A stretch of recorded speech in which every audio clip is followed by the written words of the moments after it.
सुप्रभात पिला माने केमिति अछ समस्ते भलरे अछ ना। तुम मैंने सब जानिथिबो एई कोरोना भाइरस महामारी पई आम देश में वर्तमान लॉकडाउन जारी रही जो आमे सब स्कूल जाई पारुनु। कौन स्कूल कथा मने पड़ुची?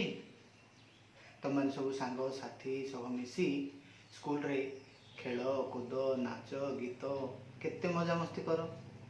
सार माने दीदी माने सुंदर सुंदर गप कही दियंती, कहानी सब कही दियंती। हाँ ना नहीं स्कूल जावा को इच्छा होची। तेबे पिला माने मु भी आज तुम मान को गोटे सुंदर कहानी विषय रे कहबी। मन ध्यान दे सुनिबो तो? हाँ सुनिबो? ठीक अच्छे।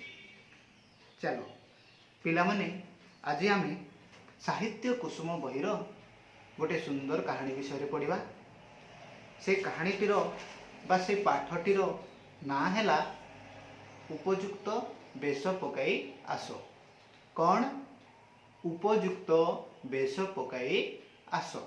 तेबे पिला माने आमे आज जो पाठटी पढ़िबा उपयुक्त बेस पकाई आसो एही कहानीटी को लिखिछंती आम ओडिशा साहित्य जगतर जड़े विशिष्ट लेखक बा गाल्पिक श्री मनोज दास 1934 मसीहा फेब्रुआरी मास 27 तारिख रे ताको जन्म होइथिला।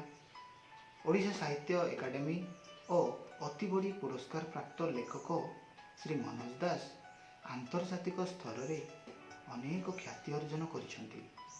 अरण्यक, धूम्राव दिगंत, उपकथा शतक, मनोज दासंक कथा और कहानी, अबलोकरा कहानी, दूर दूरांतर, अमृत फल, गधुली बाघ एमती अनेक अनवद्य सृष्टि ओडिशा साहित्य जगत को से भेटी देइछंती।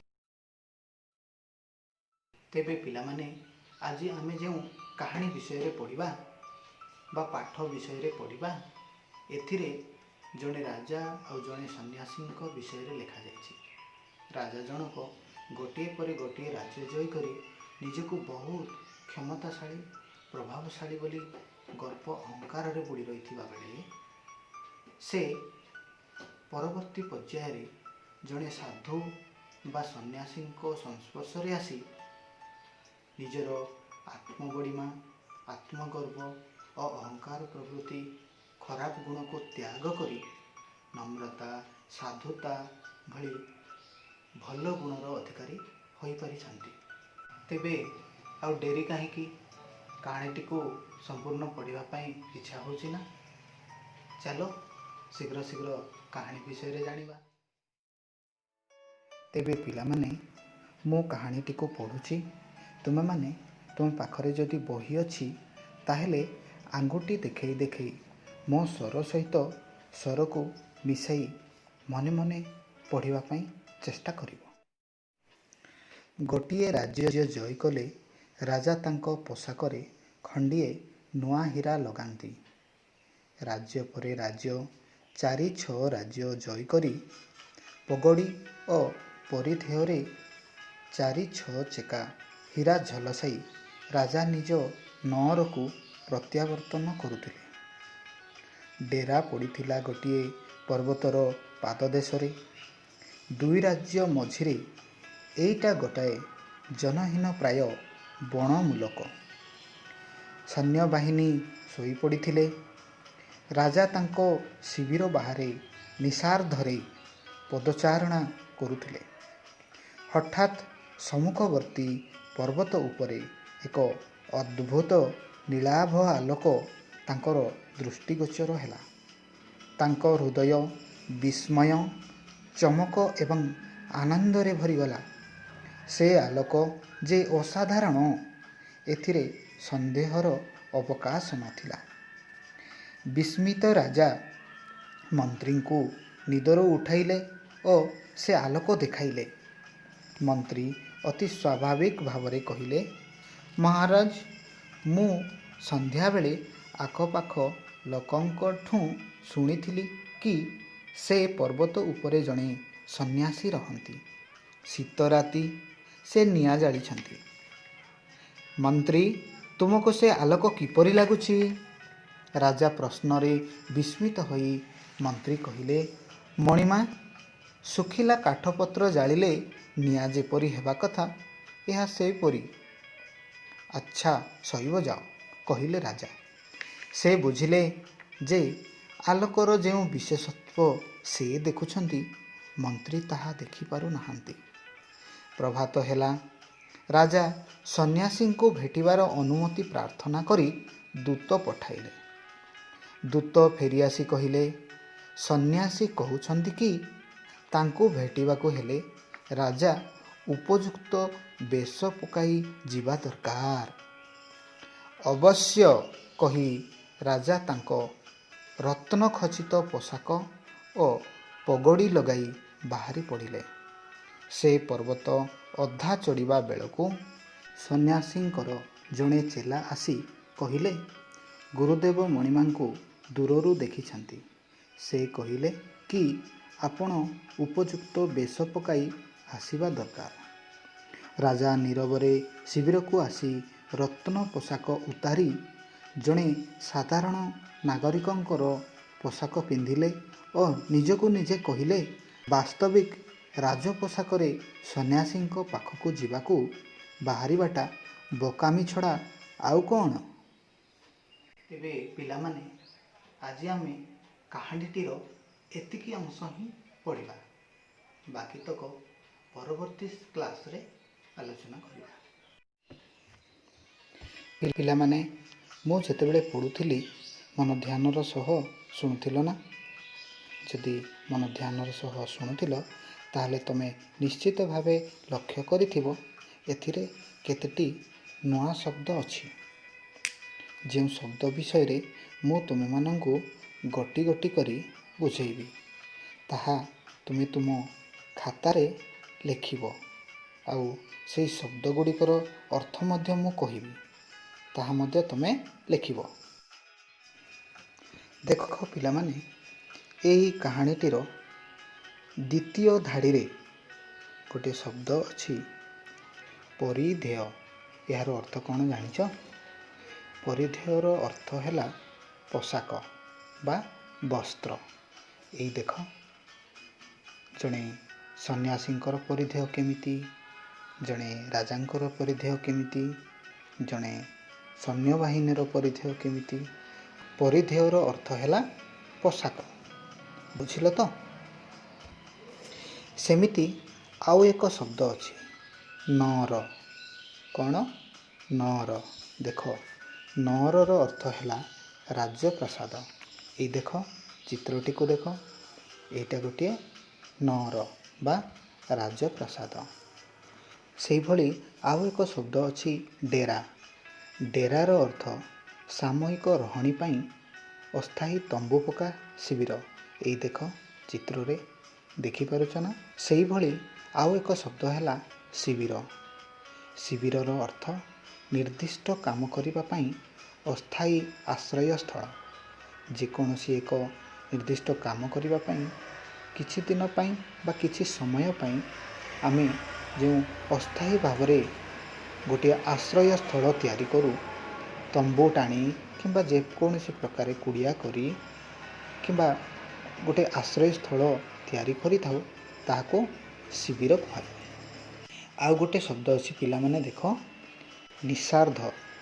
ନିଶା ଅର୍ଥ ରାତି, ନିଶାର୍ଦ୍ଧ ଅର୍ଥ ନିଶାର ଅଧ ବା ରାତି ଅଧ। ବୁଝିଲ ତ? ନିଶାର୍ଦ୍ଧ ଅର୍ଥ ରାତି ଅଧ।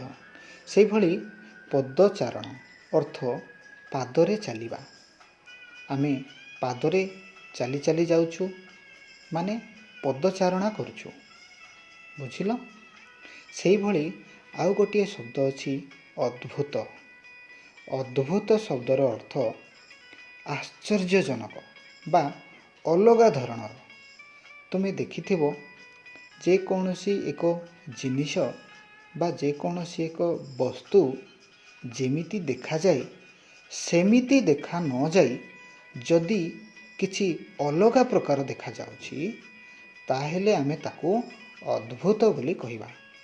ଯେମିତିକି ଚିତ୍ରରେ ଦେଖ, ଆମେ ଆମ୍ବ ଦେଖୁଛୁ, ଆମ୍ବ ଯଦି ଆମ୍ବ ଭଳି ଦେଖାଯାଏ ତାହେଲେ ଠିକ୍ ଅଛି, କିନ୍ତୁ ଆମ୍ବ ଯଦି ଆମ୍ବ ଭଳି ନ ଦେଖି ଆଉ ଅଲଗା କିଛି ଦୃଶ୍ୟ ହେଉଛି ବା ଅଲଗା ପ୍ରକାର ଦିଶୁଛି ତାହେଲେ ତାକୁ ଅଦ୍ଭୁତ ଆମ୍ବ ବୋଲି କହିବା। ଦେଖ, ଚିତ୍ରରେ ଗୋଟିଏ ଛେଳି ଅଛି। ଯଦି ଛେଳିଟି ଛେଳି ଭଳି ଦେଖା ନଯାଇ ଅନ୍ୟ କିଛି ଦେଖାଯାଉଛି ତାହେଲେ ନିଶ୍ଚିତ ଭାବେ ତାକୁ ଆମେ ଅଦ୍ଭୁତ ବୋଲି କହିବା। ଅଦ୍ଭୁତ ଶବ୍ଦର ଅର୍ଥ କ'ଣ ବୁଝିଗଲ? ସେହିଭଳି ଆଉ ଏକ ଶବ୍ଦର ଅର୍ଥ ଜାଣିବା। ଦେଖ ପିଲାମାନେ, ଗୋଟିଏ ଶବ୍ଦ ଅଛି ବିସ୍ମୟ। ଏହାର ଅର୍ଥ ଆଶ୍ଚର୍ଯ୍ୟ। ଆମେ ବେଳେବେଳେ ଏମିତି ଗୋଟେ ଦୃଶ୍ୟ ଦେଖିଥାଉ ଯାହାକି ଆମକୁ ଆଶ୍ଚର୍ଯ୍ୟ କରିଦିଏ ବା ବିସ୍ମୟ କରିଦିଏ। ତେବେ ପିଲାମାନେ, ଆମେ କାହାଣୀଟିକୁ ତ ପଢ଼ିଲେ, ବର୍ତ୍ତମାନ ଚାଲ କାହାଣୀର ସାରମର୍ମ ବିଷୟରେ କିଛି ଜାଣିବା। ହେଲେ କାହାଣୀର ପ୍ରଥମେ ଆମେ ଜଣେ ରାଜାଙ୍କୁ ପାଉଛୁ, ଯିଏକି ଗୋଟିଏ ରାଜ୍ୟ ଜୟ କଲେ ତାଙ୍କ ପୋଷାକରେ ଖଣ୍ଡିଏ ନୂଆ ହୀରା ଲଗାନ୍ତି। ରାଜ୍ୟ ପରେ ରାଜ୍ୟ 4-6 ରାଜ୍ୟ ଜୟ କରି ତାଙ୍କ ପଗଡ଼ି ଓ ପରିଧେୟରେ ଅର୍ଥାତ୍ ତାଙ୍କ ପୋଷାକରେ ବା ବସ୍ତ୍ରରେ 4-6 ଚେକା ହୀରା ଝଲସାଇ ରାଜା ନିଜ ନଅରକୁ ପ୍ରତ୍ୟାବର୍ତ୍ତନ କରୁଥିଲେ। ନିଜ ନଅରକୁ ମାନେ ନିଜ ରାଜପ୍ରାସାଦକୁ ପ୍ରତ୍ୟାବର୍ତ୍ତନ କରୁଥିଲେ, ମାନେ ଫେରି ଆସୁଥିଲେ। ହେଲେ ଏଥିରୁ କ'ଣ ବୁଝୁଛ ପିଲାମାନେ? ରାଜା ନିଶ୍ଚିତ ଭାବେ ଅଳଙ୍କାର ପ୍ରିୟ ଥିଲେ। ନିଜ ବସ୍ତ୍ରରେ ହୀରା, ମାଣିକ, ମୋତି ଭଳି ମୂଲ୍ୟବାନ ପଦାର୍ଥକୁ ସେ ଲଗାଇବା ପାଇଁ ବହୁତ ପସନ୍ଦ କରୁଥିଲେ। ଡେରା ପଡ଼ିଥିଲା ଗୋଟିଏ ପର୍ବତର ପାଦଦେଶରେ। 2 ରାଜ୍ୟ ମଝିରେ ଏଇଟା ଗୋଟାଏ ଜନହୀନ ପ୍ରାୟ ବଣମୂଲକ। ପିଲାମାନେ, ଚିତ୍ରରେ ଦେଖିପାରୁଛ, ଏଇଠି ରାଜା ଜଣକ ତାଙ୍କ ସୈନ୍ୟବାହିନୀମାନଙ୍କ ସହ ଗୋଟିଏ ବଣମୂଲକ ଜାଗାରେ ଗୋଟେ ଅସ୍ଥାୟୀ ଶିବିର ବା ତମ୍ବୁ ପାଖରେ ବସିଛନ୍ତି। ଅର୍ଥାତ୍ ଏଇଟା ଗୋଟେ ଜନହୀନ ପ୍ରାୟ ବଣମୂଲକ, ମାନେ ଜନଶୂନ୍ୟ ଜାଗା, ଯେଉଁଥିରେ ଲୋକମାନେ ବସବାସ କରୁନାହାନ୍ତି। ବଣମୂଲକ ବା ବଣ ମଧ୍ୟରେ ଥିବା ଏକ ଜନଶୂନ୍ୟ ଜାଗା, ଯେଉଁଟାକି 2ଟି ରାଜ୍ୟର ମଝି ଅଂଶ। ପିଲାମାନେ, ଦିନକର କଥା କ'ଣ ହେଇଛି ନା, ସୈନ୍ୟବାହିନୀମାନେ ଶୋଇପଡ଼ିଥିଲେ। ରାଜା ତାଙ୍କ ଶିବିର ବାହାରେ ନିଶାର୍ଦ୍ଧରେ ପଦଚାରଣା କରୁଥିଲେ। ମାନେ ରାଜା ତାଙ୍କ ଯେଉଁ ଅସ୍ଥାୟୀ ଶିବିର ତିଆରି କରିଥିଲେ ତା'ର ବାହାରେ ନିଶାର୍ଦ୍ଧରେ, ମାନେ ରାତି ଅଧରେ, ନିଶା ଅର୍ଥ ରାତି, ନିଶାର୍ଦ୍ଧ ମାନେ ରାତି ଅଧରେ ପଦଚାରଣା କରୁଥିଲେ। ପାଦରେ ଚାଲି ଚାଲି ବୁଲୁଥିଲେ, ପାଦରେ ଚଲାବୁଲା କରୁଥିଲେ। ହଠାତ୍ ସମ୍ମୁଖବର୍ତ୍ତୀ ପର୍ବତ ଉପରେ ଏକ ଅଦ୍ଭୁତ ନୀଳାଭ ଆଲୋକ ତାଙ୍କର ଦୃଷ୍ଟିଗୋଚର ହେଲା।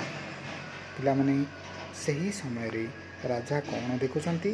ତାଙ୍କ ସମ୍ମୁଖବର୍ତ୍ତୀ ପର୍ବତ ଉପରେ ବା ତାଙ୍କ ସାମ୍ନାରେ ଦେଖାଯାଉଥିବା ଗୋଟିଏ ପର୍ବତରେ ସେ ଗୋଟିଏ ଅଦ୍ଭୁତ ନୀଳାଭ ଆଲୋକ। ଅଦ୍ଭୁତ ମାନେ କ'ଣ? ମୁଁ ଯେତେବେଳେ ଅଦ୍ଭୁତ ଶବ୍ଦର ଅର୍ଥ ବୁଝାଉଥିଲି ତୁମମାନଙ୍କୁ କହିଛି, ଅଦ୍ଭୁତ ଅର୍ଥ ଯାହାକି କିଛି ଅଲଗା ଦେଖାଯାଉଥିବ। ଏଠି ରାଜା ଦେଖୁଛନ୍ତି ଗୋଟେ ଅଦ୍ଭୁତ ନୀଳାଭ ଆଲୋକ, ମାନେ ଆଲୋକ ଯେମିତି ଦେଖାଯିବା କଥା ସେମିତି ଦେଖା ନଯାଇ ଗୋଟେ ଭିନ୍ନ ପ୍ରକାର ନୀଳ ରଙ୍ଗର ଅଦ୍ଭୁତ ପ୍ରକାର ଆଲୋକ ତାଙ୍କର ଦୃଷ୍ଟି ହେଲା। ତାଙ୍କ ହୃଦୟ ବିସ୍ମୟ, ଚମକ ଓ ଆନନ୍ଦରେ ଭରିଗଲା।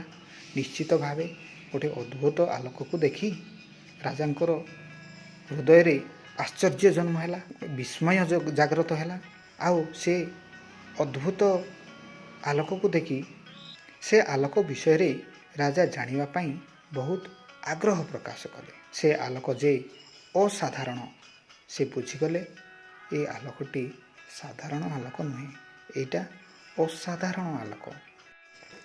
तो पिलामाने आमको जेतेबेले कौनसी अद्भुत विषय बा अद्भुत वस्तु उपरे दृष्टि पड़े ता विषय रे अधिक किछि जानिबा पई निश्चित भावे मन बलाए बा आग्रह सृष्टि हुए। सेमिति राजा मध्य से अद्भुत आलोक को देखि ता विषय रे अधिक किछि जानिबा पई आग्रह प्रकाश कले। तांको मन आंदोलित होला, से आग्रह रे भरी गले, अधिक किछि जानिबा पई चेष्टा कले। विस्मित हो जाइथिबा राजा वर्तमान मंत्री को निदरू उठाइले और से आलोक देखाइले। मंत्री देख से आलोक कौन देखुच? मंत्री अति स्वाभाविक भाव में कहले, महाराज मु संध्या बेले आखपाख लोकों शुणी कि से पर्वत उपरे जड़े सन्यासी रहंती, शीत राति से निआ जाली। मंत्री सीधा सीधा कहीदेले। हेले राजा को मंत्री उत्तर संतोषजनक लगिला नहीं। मंत्री को पुणी पचारे, मंत्री तुमको से आलोक किपरि लगुछि? मंत्री जनक राजांकर बारंबार बारंबार करुथबा प्रश्न सुनी आश्चर्य हो गले। से सीधा सीधा कहले, सुखिला काठपत्र जलिले निआ जेमती देखा दिवा कथा, यह तो सेहीपरि दिशुछि मणिमा बोली मंत्री तांको कहले। किंतु राजा मंत्रींकर उत्तर रे जम्मारू संतुष्ट नथिले। तेणु से मंत्री को कहले, अच्छा शोइब जाओ। तांको शोइबा पई पठेई देले। से बुझीगले जे मंत्री से आलोकर विशेषत्व बा विशेष गुण को देखि पारु नाहंती, जोटा कि राजा निजे देखुछंती। से आलोकर किछि गोटे विशेष गुण अछि, से आलोक किछि गोटे अलगा दुसुची, अद्भुत आलोक, यह मंत्री बुझी पारु नाहंती, जहाँकि राजा बुझी पारुछंती। तापरे प्रभात हैला, माने सकाळ हैला। राजा सन्यासी को भेटिबार अनुमति प्रार्थना करी दूत पठाइले। कहीं ना राजा से आलोक विषय रे, सेठी जो रोचंती सन्यासी विषय रे को अद्भुत शक्तिटी अच्छी जहाँकि मु देखि पारुछि, यह जानिबा पई राजा बहुत विस्मित थिले। तेणु सन्यासी को भेटिबार अनुमति प्रार्थना कले। तापरे दूतटी फेरी आसी कहिला, सन्यासी कहउछंती कि तांको भेटिबाकू हेले राजा उपयुक्त बेश पकाई जिबा दरकार। देख पिला माने एठी राजांकर दूत आसी राजा को कहूची जे सन्यासी कहउछंती कि तांको भेटिबाकू हेले राजा उपयुक्त बेश पकाई जिबा दरकार। एमिति राजा बेश पकाई जिबे बा एमिति पोशाक पिंधि जिबे जहाँकि उपयुक्त हेबा दरकार। उपयुक्त पोशाक माने ठीक पोशाक। राजा जेउ स्थान रे जेउ पोशाक पिंधिबा दरकार, सेमिति ठीक पोशाक पिंधि आसीबा पई साधु जनक तांको दूतंको कहिथिले। दूतंकर कथा सुनी राजा कहिले, अवश्य निश्चित भावरे कही राजा तांकर रत्न खचित पोशाक और पगड़ी लगाई बाहरी पड़िले।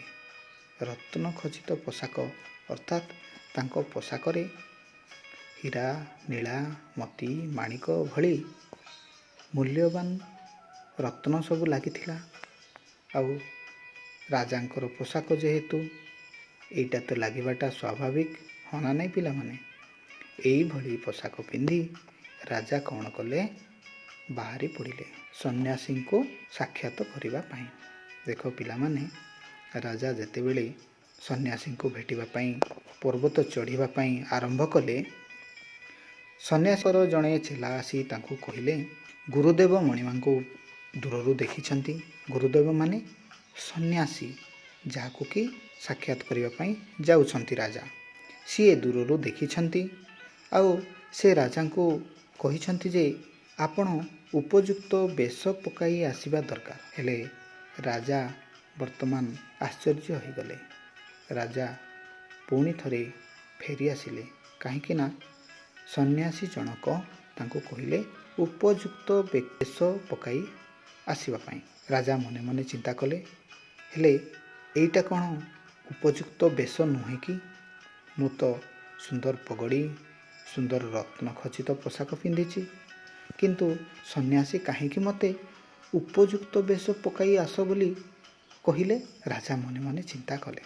ତ ପିଲାମାନେ, ଆଜି ଆମେ ଏତିକି ଜିନିଷ ହିଁ କାହାଣୀରୁ ଶୁଣିବା। ରାଜା ଉପଯୁକ୍ତ ପୋଷାକର ଅର୍ଥ କ'ଣ ବୁଝୁଛନ୍ତି, ଆଉ ଦ୍ୱିତୀୟ ଥର ରାଜା ସନ୍ନ୍ୟାସୀଙ୍କୁ ଭେଟିବାକୁ ଯିବାବେଳେ କେମିତି ପୋଷାକ ପିନ୍ଧୁଛନ୍ତି, ଆଉ ସନ୍ନ୍ୟାସୀ କ'ଣ କହୁଛନ୍ତି, ଏ କାହାଣୀଟିର ଅଧା ଅଂଶ ଆମେ ପରବର୍ତ୍ତୀ କ୍ଲାସ୍ରେ ମୁଁ କହିବି ତୁମମାନଙ୍କୁ। ନିଶ୍ଚିତ ଭାବରେ ଶୁଣିବ ତ? ତେବେ ପିଲାମାନେ, କାହାଣୀ ତ ଶୁଣିଲ। ଏବେ ମୁଁ ତୁମମାନଙ୍କ ପାଇଁ କିଛି ଘର କାମ ଦେଉଛି। ଏଇ ଘର କାମଟିକୁ ତୁମେ ତୁମ ଖାତାରେ ଲେଖି ତୁମ ସାର୍ମାନଙ୍କ ହ୍ୱାଟ୍ସଆପ୍ ଗ୍ରୁପରେ ପଠାଇବ। ଜନହୀନ କହିଲେ ଜନଶୂନ୍ୟ ଅର୍ଥକୁ ବୁଝାଏ। ସେହିପରି ତଳ ଶବ୍ଦଗୁଡ଼ିକ କେଉଁ ଅର୍ଥକୁ ବୁଝାଇବ ଲେଖିବା। ଠିକ୍ ବନାନ ଲେଖା ଥିବା ଶବ୍ଦଟିକୁ ବାଛି ପାଖ କୋଠରୀରେ ଲେଖିବା। ଆଉ ଯଦି କିଛି ପଚାରିବାର ଅଛି ବା ଅବୁଝା ରହିଯାଇଛି, ତାହେଲେ ମଧ୍ୟ ହ୍ୱାଟ୍ସଆପ୍ ଗ୍ରୁପ ମାଧ୍ୟମରେ ପଚାରି ପାରିବ।